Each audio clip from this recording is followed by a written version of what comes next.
Well, it is critical at a historic week on Capitol Hill as the future of House Speaker Mike Johnson hangs in the balance.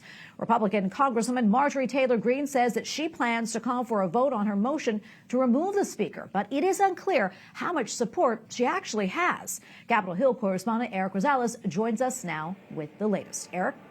Well, good evening, Tracy. Yes, this has been a month in the making. The Georgia Congresswoman said that the final straw was when Speaker Johnson pushed through a foreign aid package last month that helped Israel, Ukraine, and Taiwan and did nothing for the crisis at the southern border. She also claims that the Speaker compromised too much with Democrats. He voted against funding Ukraine.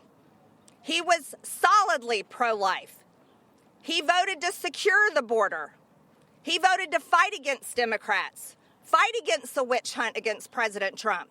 But once he became Speaker, he has become a man that none of us recognize. Congressman Thomas Massie and Paul Gosar are the only backers of Greene's attempt to oust the Speaker. Congressman Gosar tells me Democrats are going to help block the effort. And the numbers aren't frankly there when you have people like Spanberger, who's got 25 people supposedly behind her to help him out if you were ever to take it down.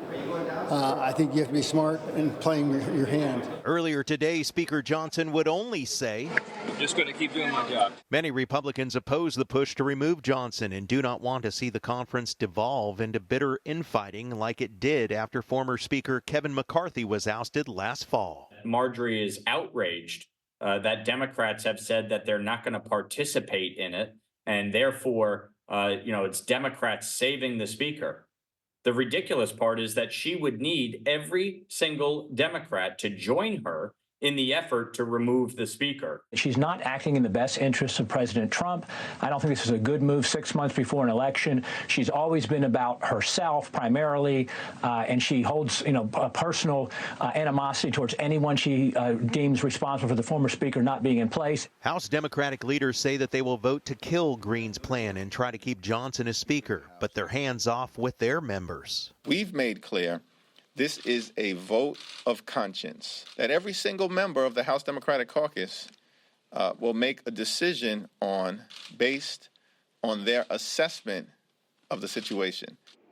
A vote may be called either tomorrow or Wednesday of this week. However, just today, the Georgia Congresswoman and Speaker Johnson had a closed-door meeting. Now, it's interesting because Marjorie Taylor Greene was some 21 minutes late to that meeting. We have to wait and see what happens and what comes out of it. Meanwhile, we also want to let you know that Senate Majority Leader Chuck Schumer announced a substantial increase in funds to a grant program. The program allows places of worship like synagogues and even Catholic churches to apply for funds to help with their security efforts, including paying for security guards. The nonprofit security grant program allocated $305 million last year to nonprofits to help protect their facilities from potential attacks. Now $400 million is available. The money comes after Catholic churches have been vandalized following the Supreme Court decision to overturn Roe and threats against Muslim and Christian communities fueled by the Israeli-Hamas war.